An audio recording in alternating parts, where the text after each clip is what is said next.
you ever look at the work that you're doing, the amount of effort you're putting in and all the stuff that you're doing to try to be better, and you're just not hitting the mark, not getting to where you're trying to get to?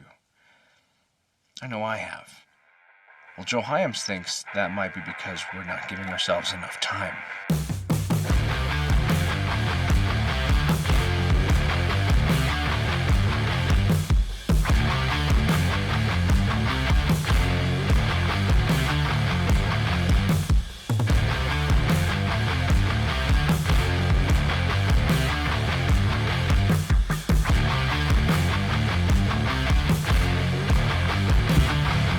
Hey, what's up? I'm Ken. This is kenfuTV, and each week I release videos in the martial arts, philosophy, technique, training, that sort of thing.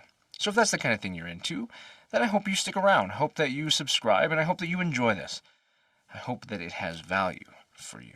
If you prefer things in an audio format, don't forget there's a link down in the description below for the podcast version.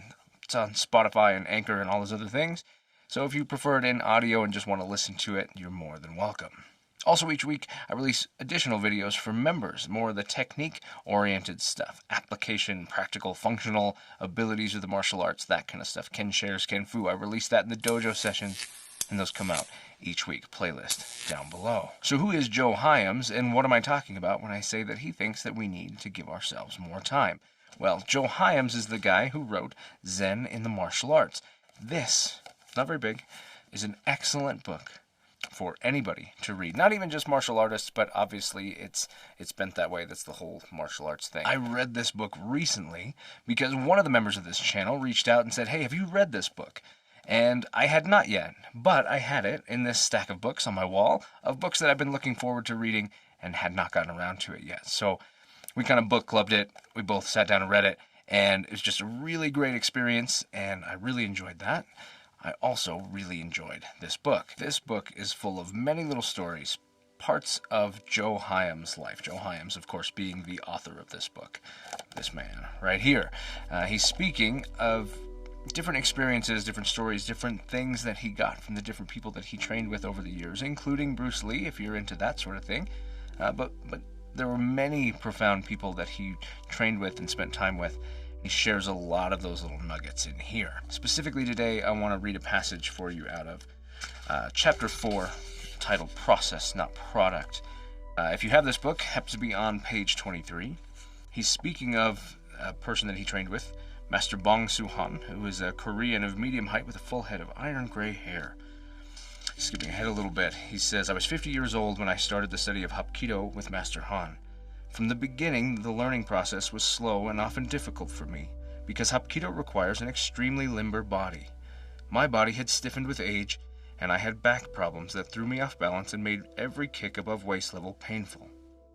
My learning was further complicated by the presence of much younger men who were able to do easily that which required tremendous effort and concentration on my part. There were many times when I considered quitting, a fact Master Han recognized. One afternoon, following a workout, Master Han invited me to have tea with him. After he had served the tea, he began, You will never learn to do any endeavor properly unless you are willing to give yourself time. I think you are accustomed to having everything come easily to you, but this is not the way of life or of the martial arts. I am patient, I said. We are not talking now about patience, he answered. To be patient is to have the capacity of calm endurance. To give yourself time is to actively work towards a goal without setting a limit on how long you will work. He had touched the core of my problem. I had given myself a set amount of time to become reasonably proficient in his style, and I was frustrating myself because I didn't seem to be achieving the goal quickly enough. When I eliminated the deadline from my mind, it was like removing a weight from my body. Within a few months, I was able to perform with the rest of the class. Equally important, I used Master Han's advice to resolve an immediate problem. I was working on a book at that time, and the writing was going slowly. That frustrated me because I had agreed to start another project in short order, and it was weighing on my mind. Now I could see that my focus was wrong. I was doing the same thing I had done with Hapkido. I should have been concerned with the process of working on the book, rather than on its completion. Once I removed the time constraint from my mind, and approached the book without an arbitrary limit, I was able to dedicate myself to the writing and work without anxiety. This story stood out to me because I very regularly see people who struggle and feel inadequate because they're not able to make the progress that they think they should in the amount of time that they have perceived, I guess. They feel like they've spent the time that it should take and it's not getting there. It also stood out to me because of his definition of patience, this calm endurance. I really like that particular definition of patience. And he obviously points out that he feels that patience and time are separate things, and that we should give time to the process, not endure the time that we're spending.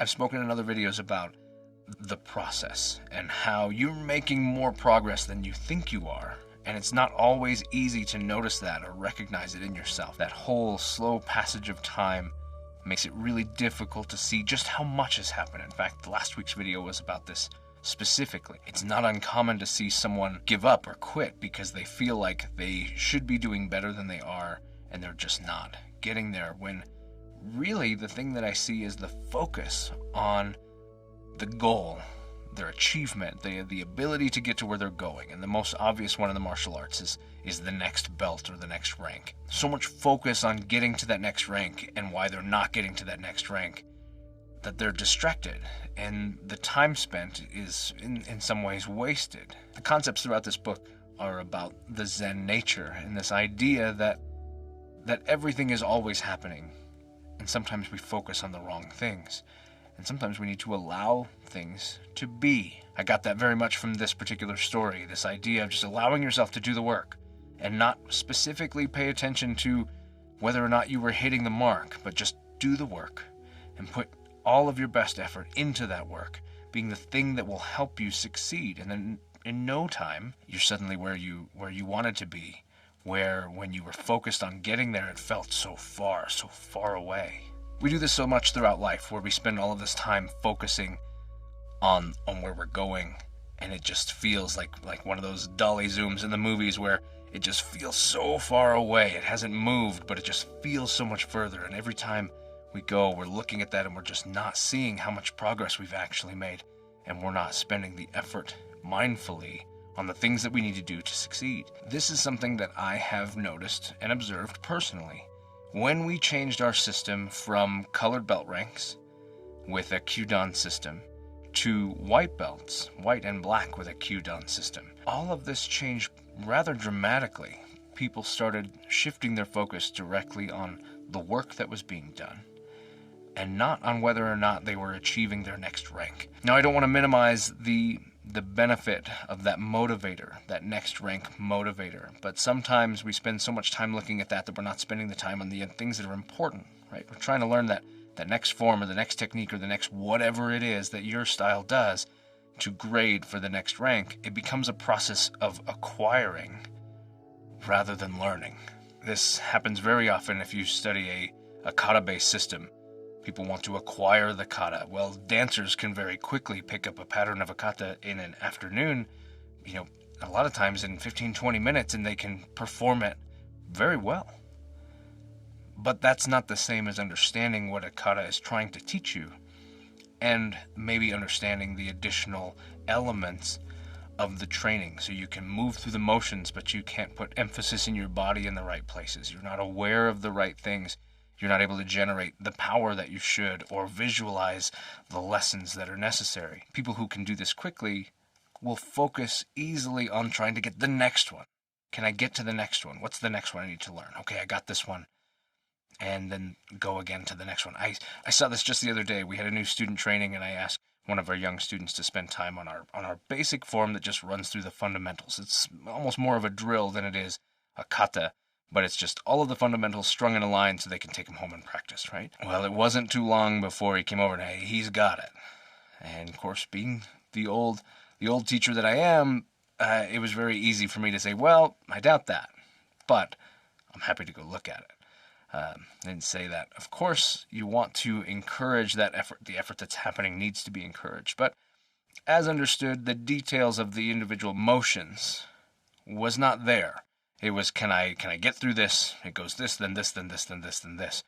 And there wasn't any emphasis put on actually understanding each of the motions and their function and how they work biomechanically, which is, to me, what's important in that space. But this is so natural. And then pretty soon, for this young student. It was, where do I go next? What do I take him to next? So he spent 15 minutes learning this thing, and then it was on to what's next. When you stop and look at it, if he looked around the room and tried to do that with other people who had done it much longer, he might not feel like he'd actually gotten where he was trying to go.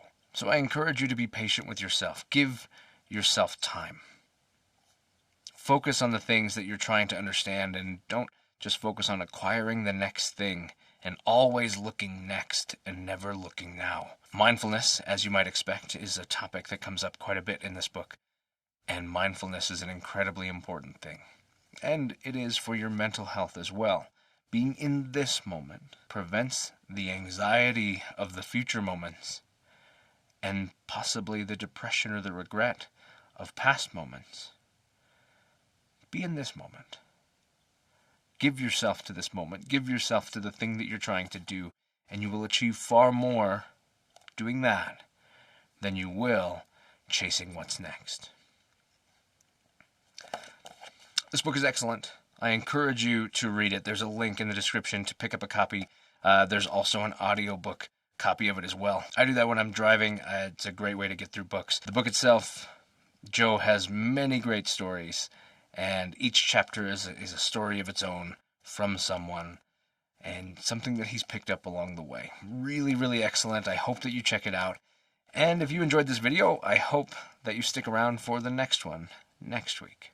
Don't forget that each week I release those videos to members of the training that we do and the different skills and actual things that we try to learn and apply, the functional and practical and technical parts of the martial arts. You can see any of that in the Dojo Sessions playlist.